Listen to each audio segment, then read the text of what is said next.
Hello বন্ধুরা, আজকে আমাদের ইতিহাস প্র্যাকটিস সিরিজের ৪ নম্বর ক্লাস। এর আগে আমরা গত ৩টা ক্লাস করেছি এই ইতিহাসের ওপরে। তো যারা দেখোনি তারা দেখে নিতে পারো। আজকের প্রথম প্রশ্ন হচ্ছে যে বিজয়নগর রাজ্যের প্রতিষ্ঠাতা কে? বিজয়নগর রাজ্যের প্রতিষ্ঠাতা কে? তো বিজয়নগর রাজ্যের প্রতিষ্ঠাতা হচ্ছে হরিহর ও বুক্কা।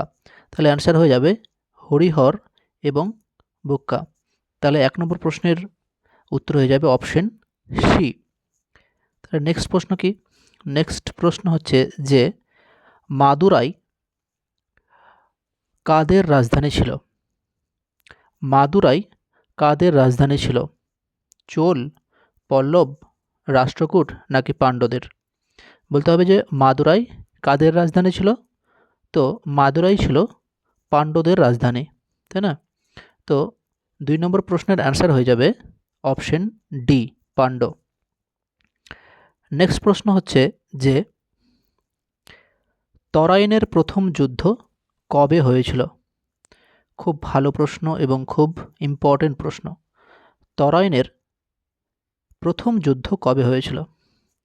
দেখো, তরাইনের প্রথম যুদ্ধ হয়েছিল 1191 খ্রিস্টাব্দে প্রথম। কিন্তু যদি বলা হয় যে তরাইনের দ্বিতীয় যুদ্ধ কবে হয়েছিল, তো তরাইনের দ্বিতীয় যুদ্ধ হয়েছিল 1192 খ্রিস্টাব্দে। এখানে দেখো 1526, 1556 এই দুটো সাল কিন্তু খুব ইম্পর্টেন্ট। কেন কেন ইম্পর্টেন্ট বলে দিচ্ছি। যে এই যে 1526 আছে, তো এই 1526 সালে তোমার পানিপথের প্রথম বিশ্বযুদ্ধ হয়েছিল। 1526 সালে পানিপথের প্রথম পানিপথের প্রথম পানিপথের প্রথম প্রথম যুদ্ধ হয়েছিল। পানিপথের প্রথম যুদ্ধ হয়েছিল, যেটা ওই বাবর এবং ইব্রাহিম লোদির সাথে হয়েছিল প্রথমটা। মানে 1526 সালে পানিপথের প্রথম যুদ্ধ হয়েছিল বাবর এবং ইব্রাহিম লোদির সাথে, যেটা 1526 সালে হয়েছিল। আর একটা হচ্ছে যে 1556, এই 1556 সালে ওই কি বলে পানিপথের দ্বিতীয় যুদ্ধ হয়েছিল। 1556 সালে পানিপথের দ্বিতীয় যুদ্ধ হয়েছিল। এটা পানিপথের দ্বিতীয় যুদ্ধটা হয়েছিল ওই যে কি বলে আকবরের সাথে আর হিমুর সাথে, হিমু। তো এই জন্য 1526 খ্রিস্টাব্দ এবং 1556 খ্রিস্টাব্দ কিন্তু বেশ ইম্পর্টেন্ট। তাহলে কি হলো, এখানে তরাইনের প্রথম যুদ্ধ কবে হয়েছিল? তরাইনের প্রথম যুদ্ধ হয়েছিল 1191 খ্রিস্টাব্দে। তরাইনের দ্বিতীয় যুদ্ধ হয়েছিল 1192 খ্রিস্টাব্দে। তারপর এখানে 1526 খ্রিস্টাব্দে হয়েছিল পানিপথের প্রথম যুদ্ধ। 1556 খ্রিস্টাব্দে হয়েছিল পানিপথের দ্বিতীয় যুদ্ধ। তাহলে এখানে ৩ নম্বর প্রশ্নের অ্যান্সার হয়ে যাবে অপশন সি, 1191 খ্রিস্টাব্দ। আচ্ছা, নেক্সট প্রশ্ন যাওয়া যাক। নেক্সট প্রশ্ন হচ্ছে যে দিল্লির সিংহাসনে অধিষ্ঠিত হওয়ার আগে কুতুবউদ্দিন আইবক কার সেনাপতি ছিলেন? দেখো, এই যে কুতুবউদ্দিন আইবক সিংহাসনে অধিষ্ঠিত হওয়ার আগে কারো আন্ডারে সেনাপতি হিসেবে কাজ করছিল। তো এখানে প্রশ্ন হচ্ছে যে দিল্লির সিংহাসনে অধিষ্ঠিত হওয়ার আগে কুতুবউদ্দিন আইবক কার সেনাপতি হিসেবে ছিলেন? তো এখানে অপশানে রয়েছে ইলতুৎমিশ, বলবন, মোহাম্মদ ঘুরি নাকি ইব্রাহিম লোদি। তাহলে কুতুবউদ্দিন আইবক কিন্তু মোহাম্মদ ঘুরির সেনাপতি হিসেবে ছিল। তো এখানে ৪ নম্বর প্রশ্নের উত্তর হয়ে যাবে অপশন সি। এখানে যদিও টাইপিং মিস্টেক হয়ে গেছে, এটা অপশন সি হবে। ঠিক আছে, দেখ নেক্সট প্রশ্ন কি? নেক্সট প্রশ্ন হচ্ছে যে দাস বংশের বিখ্যাত সুলতানা রাজিয়া কার কন্যা ছিলেন? দেখো, দাস বংশের বিখ্যাত সুলতানা রাজিয়া ছিলেন ইলতুৎমিশের কন্যা। ঠিক আছে, ইলতুৎমিশের কন্যা ছিলেন। ওই দাস বংশের বিখ্যাত সুলতানা যে রাজিয়া, তিনি একজন দিল্লি শাসকদের মধ্যে একমাত্র মহিলা শাসক। সুলতানি শাসকদের মধ্যে একমাত্র মহিলা শাসক হচ্ছে ওই রাজিয়া, যিনি ইলতুৎমিশের একমাত্র কন্যা ছিলেন, তাই তো। তাই 5 নম্বর প্রশ্নের অ্যান্সার হয়ে যাবে ইলতুৎমিশ। নেক্সট প্রশ্ন কি বলছে দেখে নিই। নেক্সট প্রশ্ন বলছে যে মোহাম্মদ গজনী কবে ভারত আক্রমণ করেন? মোহাম্মদ গজনী কবে ভারত আক্রমণ করেন? মোহাম্মদ গজনী 1001 খ্রিস্টাব্দে কিন্তু ভারত আক্রমণ করেছিল। 1001 খ্রিস্টাব্দে ভারত আক্রমণ করেছিল। আচ্ছা, নেক্সট প্রশ্ন হচ্ছে যে তরাইনের দ্বিতীয় যুদ্ধে পৃথ্বীরাজ কার কাছে পরাজিত হয়েছিলেন? তরাইনের দ্বিতীয় যুদ্ধে পৃথ্বীরাজ কার কাছে পরাজিত হয়েছিলেন? আমরা দেখলাম একটু আগে যে তরাইনের প্রথম যুদ্ধ, তরাইনের দ্বিতীয় যুদ্ধ। তো তরাইনের প্রথম যুদ্ধটা হয়েছিল 1191 খ্রিস্টাব্দে, আর তরাইনের দ্বিতীয় যুদ্ধ হয়েছিল 1192 খ্রিস্টাব্দে। তো এখানে বলছে যে তরাইনের যে দ্বিতীয় যুদ্ধটা হয়েছিল সেই যুদ্ধে পৃথ্বীরাজ কার কাছে পরাজিত হয়েছিল? পৃথ্বীরাজ মোহাম্মদ ঘুরির সাথে কিন্তু পরাজিত হয়েছিল। তাহলে বোঝাই গেল যে এখানে তরাইনের দ্বিতীয় যুদ্ধটা পৃথ্বীরাজ এবং মোহাম্মদ ঘুরির সাথে কিন্তু হয়েছিল। নেক্সট প্রশ্ন হচ্ছে যে নিচের কোন শহরটি লোদি বংশ 1480 খ্রিস্টাব্দে প্রতিষ্ঠা করেছিল? নিচের কোন শহরটি লোদি বংশ 1480 খ্রিস্টাব্দে প্রতিষ্ঠা করেছিল? লুধিয়ানা, আজমির, লখনৌ নাকি ভোপাল? তাহলে 1480 খ্রিস্টাব্দে প্রতিষ্ঠা করেছিল লুধিয়ানা শহরটি। লুধিয়ানা শহরটি লোদি বংশ 1480 খ্রিস্টাব্দে প্রতিষ্ঠা করেছিল। নেক্সট প্রশ্ন কি? নেক্সট প্রশ্ন হচ্ছে যে উত্তর ভারতে শেষ আফগান রাজবংশ কোনটি? একদম ভেরি ভেরি ইম্পর্টেন্ট প্রশ্ন, ভেরি ভেরি ইম্পর্টেন্ট। উত্তর ভারতের শেষ আফগান রাজবংশ, একদম শেষ আফগান রাজবংশদের মধ্যে কোনটি? তো সুরি, তুঘলক, খিলজি নাকি লোদি? বলতে হবে যে শেষ আফগান রাজবংশ উত্তর ভারতে। তাহলে 9 নম্বর প্রশ্নের অ্যান্সার হয়ে যাবে অপশন এ, অর্থাৎ সুরি। সুরি হলো একদম উত্তর ভারতের শেষ আফগান রাজবংশের। নেক্সট প্রশ্ন কি? নেক্সট প্রশ্ন হচ্ছে যে নিচের কোন রাজবংশ হায়দ্রাবাদে চার মিনার নির্মাণ করেছিলেন? নিচের কোন রাজবংশ হায়দ্রাবাদে চার মিনার নির্মাণ করেছিলেন? প্রশ্নটা যদিও একেবারে টাইপিং মিস্টেক হয়েছে একটু, তো এখানে চার মিনার নির্মাণ করেছিলেন হবে। তো 10 নম্বর প্রশ্নের অ্যান্সার হয়ে যাবে কি?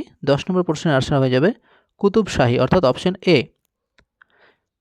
নেক্সট প্রশ্ন হচ্ছে যে মোহাম্মদ বিন তুঘলক তার রাজধানী দেবগিরিতে স্থানান্তরিত করেন। দেবগিরির বর্তমান নাম কি? কি বলছে যে মোহাম্মদ বিন তুঘলক তার রাজধানী দেবগিরিতে স্থানান্তরিত করেছেন, কিন্তু সেই দেবগিরির বর্তমান নামটা কি? তো সেই দেবগিরির বর্তমান নাম, অর্থাৎ 11 নম্বর প্রশ্নের অ্যান্সার কি? 11 নম্বর প্রশ্নের অ্যান্সার হয়ে যাবে বি, দৌলতাবাদ, তাই না? দেবগিরির বর্তমান নাম কিন্তু দৌলতাবাদ। যাক, নেক্সট প্রশ্ন হচ্ছে 12 নম্বর প্রশ্ন। 12 নম্বর প্রশ্ন কি বলছে কোন শাসকের রাজধানী ছিল পুরুষপুর? কোন শাসকের রাজধানী? পুরুষপুর। পুরুষপুর কোন শাসকের রাজধানী ছিল? অশোকের, কনিষ্কের, না ইব্রাহিম লোদির, নাকি কুতুবউদ্দিনের? তো পুরুষপুর ছিল কনিষ্কের রাজধানী। কনিষ্কের রাজধানী ছিল কিন্তু পুরুষপুর। দেখ, নেক্সট প্রশ্ন কি? নেক্সট প্রশ্ন হচ্ছে যে মগধের রাজা অজাতশত্রু কোন প্রাচীন নগরের প্রতিষ্ঠা করেন? মগধের রাজা অজাতশত্রু কোন প্রাচীন নগরের প্রতিষ্ঠা করেন? কোন প্রাচীন নগরের প্রতিষ্ঠা করেন? অযোধ্যা, বিদিশা, পাটলিপুত্র নাকি বারাণসী? তাহলে অজাতশত্রু কিন্তু ওই পাটলিপুত্র এই প্রাচীন নগরের কিন্তু প্রতিষ্ঠা করেছিলেন। ঠিক আছে। যাই হোক, নেক্সট প্রশ্ন হচ্ছে যে কুতুব মিনার নির্মাণ কে শুরু করেন? কুতুব মিনারের নির্মাণের কাজ কে শুরু করেন? দেখো, কুতুব মিনার কিন্তু ওই যে 5 তলা ছিল, ঠিক আছে। কুতুব মিনার ছিল 5 তলা। তো এই যে কুতুব মিনার, এই কুতুব মিনারের একেবারে যে নিচের অংশটা, মানে একেবারে গোড়ার যে অংশটা, এই গোড়ার অংশটার নির্মাণের কাজ শুরু করেছিল কি বলে কুতুবউদ্দিন আইবক। কুতুবউদ্দিন আইবক কিন্তু এই কুতুব মিনার নির্মাণের কাজ শুরু করেছিল। তিনি কিন্তু পুরোপুরি এই কুতুব মিনারটা কিন্তু সম্পূর্ণ করতে পারেনি। তাহলে সম্পূর্ণ কে করেছিল, অর্থাৎ নির্মাণ কাজটা শেষ কে করেছিল? নির্মাণ কাজটা শেষ করেছিল এই ইলতুৎমিশ। তাহলে কি হলো, যে যদি বলা হয় যে এই যে কুতুব মিনার, এই কুতুব মিনারের নির্মাণ কাজ কে করেছিল শুরু, তো নির্মাণ কাজটা যদি শুরু করার কথা বলা হয় তাহলে হয়ে যাবে তোমার কুতুবউদ্দিন আইবক। আর যদি বলা হয় যে কুতুব মিনারের নির্মাণ কাজ কে সমাপ্ত করেছিল, তখন হয়ে যাবে ইলতুৎমিশ। ঠিক আছে। যাক, নেক্সট প্রশ্ন হচ্ছে যে নিচের কে বিষ্ণুগুপ্ত নামেও পরিচিত ছিলেন? নিচের কে বিষ্ণুগুপ্ত নামেও পরিচিত ছিলেন? দেখো, চন্দ্রগুপ্ত, সমুদ্রগুপ্ত, চাণক্য নাকি আর্যভট্ট? বিষ্ণুগুপ্ত নামেও পরিচিত ছিলেন চাণক্য। নেক্সট প্রশ্ন কি হবে? নেক্সট প্রশ্ন দেখে নেব। নেক্সট প্রশ্ন হচ্ছে যে মৌর্য বংশের কোন শাসক অমিত্রঘাত নামেও পরিচিত ছিলেন? অমিত্রঘাত নামেও পরিচিত ছিলেন কোন শাসক? মৌর্য বংশের কোন শাসক অমিত্রঘাত নামেও পরিচিত ছিলেন? অমিত্রঘাত নামেও কিন্তু পরিচিত ছিল বিন্দুসার। এখানে বিন্দুসার হয়ে গেছে, এখানে বিন্দুসার হবে, রটা অ্যাড করে নিও, বিন্দুসার। ঠিক আছে। তো কি যে মৌর্য বংশের বিন্দুসার শাসক অমিত্রঘাত নামেও কিন্তু পরিচিত ছিলেন। আচ্ছা, নেক্সট প্রশ্ন কি? নেক্সট প্রশ্ন হচ্ছে যে দিল্লির সিংহাসনে শেষ আফগান সুলতান কে? দিল্লির সিংহাসনে শেষ আফগান সুলতান কে? দিল্লির সিংহাসনে শেষ আফগান সুলতান হচ্ছে ইব্রাহিম লোদি। ইব্রাহিম লোদি হচ্ছে দিল্লির সিংহাসনে শেষ আফগান সুলতান। 18 নম্বর প্রশ্ন, লোদি বংশের প্রতিষ্ঠাতা কে? লোদি বংশের প্রতিষ্ঠাতা ইব্রাহিম লোদি, খিজির খাঁ, কুতুবউদ্দিন নাকি বহরুল লোদি? লোদি বংশের প্রতিষ্ঠাতা হচ্ছে কে? লোদি বংশের প্রতিষ্ঠাতা হচ্ছে বহরুল লোদি। বহরুল লোদি হচ্ছে লোদি বংশের প্রতিষ্ঠাতা। আচ্ছা, নেক্সট প্রশ্ন হচ্ছে যে আকস্মিকভাবে সিঁড়ি থেকে পড়ে গিয়ে কোন মোগল সম্রাটের মৃত্যু হয়েছিল? একেবারে এক প্রকার আশ্চর্যজনক ঘটনা। সিঁড়িতে উঠতে গিয়ে হঠাৎ করে সিঁড়ি থেকে পড়ে যায় এবং তার মৃত্যু ঘটে। তো বলতে হবে যে আকস্মিকভাবে সিঁড়ি থেকে পড়ে গিয়ে কোন মোগল সম্রাটের মৃত্যু হয়েছিল? হুমায়ুনের কিন্তু এই রকম আকস্মিকভাবে পড়ে গিয়ে, অর্থাৎ সিঁড়ি থেকে পা ফিসকে পড়ে গিয়ে কিন্তু মৃত্যু হয়েছিল। তাই এখানে 19 নম্বর প্রশ্নের অ্যান্সার হয়ে যাবে হুমায়ুন। নেক্সট প্রশ্ন কি বলছে যে কোন মোগল সম্রাট তার রাজধানী আগ্রা থেকে দিল্লিতে স্থানান্তরিত করেছিল? কি বলছে? কোন মোগল সম্রাট তার রাজধানী আগ্রা থেকে দিল্লিতে স্থানান্তরিত করেছিল? দেখো, মোগল সম্রাট শাহজাহান তার রাজধানী আগ্রা থেকে দিল্লিতে স্থানান্তরিত করেছিল। আচ্ছা, কত সালে করেছিল? দেখুন, এই যে রাজধানী স্থানান্তরিতর কাজ যেটা তিনি শুরু করেছিলেন 1638 সালে।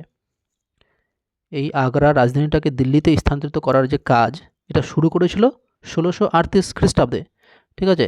কিন্তু এই কাজ কমপ্লিট হতে হতে সময় হয়ে গেছিল তোমার 1648 খ্রিস্টাব্দ। 1648 খ্রিস্টাব্দ কিন্তু মোটামুটি নির্মাণ কাজ শেষ হতে হতে সময় হয়ে গেছিল। তো এই যে যখন তিনি দিল্লিতে স্থানান্তরিত করলো, তখন তার রাজধানীর নাম ছিল কি? শাহজাহানাবাদ। কি ছিল? শাহজাহানাবাদ। শাহজাহানাবাদ।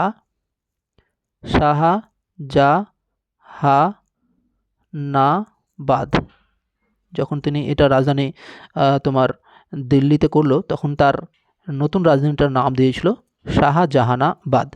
ঠিক আছে। আচ্ছা, যেটা এখন আমরা মানে বর্তমানে পুরাতন দিল্লি হিসেবে চিনি। তো পুরাতন দিল্লিটাই তখন শাহজাহানাবাদ হিসেবে কিন্তু তার রাজধানী হিসেবে পরিচিত ছিল। আচ্ছা, নেক্সট প্রশ্ন কি বলছে? নেক্সট প্রশ্ন বলছে যে কোন সম্রাটের জন্য ময়ূর সিংহাসন নির্মিত হয়েছিল? কোন সম্রাটের জন্য ময়ূর সিংহাসন নির্মিত হয়েছিল? বলতে হবে কোন সম্রাটের জন্য ময়ূর সিংহাসন। ময়ূর সিংহাসন ময়ূর সিংহাসন নির্মিত হয়েছিল কি বলে তোমার ওই যে শাহজাহান, হ্যাঁ, সম্রাট শাহজাহানের জন্য কিন্তু ময়ূর সিংহাসন নির্মিত হয়েছিল। আচ্ছা, পরের প্রশ্ন হচ্ছে যে মোগল সাম্রাজ্যের প্রতিষ্ঠাতা কে? মোগল সাম্রাজ্যের প্রতিষ্ঠাতা কে? মোগল সাম্রাজ্যের প্রতিষ্ঠাতা হচ্ছে বাবর, তাই না? তাহলে 22 নম্বর প্রশ্নের উত্তর হয়ে যাবে অপশন বি, বাবর। আচ্ছা, নেক্সট প্রশ্ন হচ্ছে যে মোগল রাজসভায় কি ভাষা ব্যবহৃত হতো? ভালো প্রশ্ন। মোগল রাজসভায় কি ভাষা ব্যবহৃত হতো? উর্দু, ফার্সি, আরবি নাকি হিন্দি? তো মোগল রাজসভায় কিন্তু ওই যে ফার্সি ভাষাটা কিন্তু ব্যবহৃত হতো, ফার্সি। তো পরের প্রশ্ন হচ্ছে যে দিন ই লাহি কে প্রবর্তন করেন? একেবারে ভেরি ভেরি ইম্পর্টেন্ট প্রশ্ন, ভেরি ভেরি ইম্পর্টেন্ট। যে দিন ই ইলাহি কে প্রবর্তন করেন?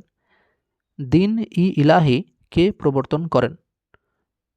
বাবর, আকবর, হুমায়ুন নাকি শাহজাহান? তাহলে দিন ই ইলাহি প্রবর্তন করেন কিন্তু বাবর বলছি আকবর। আকবর ওই দিন ই ইলাহি প্রবর্তন করেছিলেন। আচ্ছা, নেক্সট প্রশ্ন অর্থাৎ আজকের শেষ প্রশ্ন হচ্ছে শের শাহের রাজত্বকালে তৎকালীন কৃষকদের কর প্রদান নির্ধারণের নথিপত্রকে কি বলা হতো? শের শাহর যখন রাজত্বকাল চলছিল, যখন তিনি রাজত্ব করছিলেন, তখনকার দিনে যে কৃষকদের কাছ থেকে কর প্রদান করা হতো, কৃষকদের যে কর প্রদান করতে হতো, তো সেই কর প্রদান নির্ধারণের যে নথিপত্র, সেই নথিপত্রটাকে কি বলা হতো? জরিমানা বলা হতো, মুচলেকা বলা হতো, না কবুলিয়ত বলা হতো, নাকি পাট্টা বলা হতো? তো শের শাহের রাজত্বকালে তৎকালীন কৃষকদের কর প্রদান নির্ধারণের যে নথিপত্র, সেটাকে বলা হতো পাট্টা। ঠিক আছে, তো আজকের মতো এই প্রশ্নগুলোই ছিল।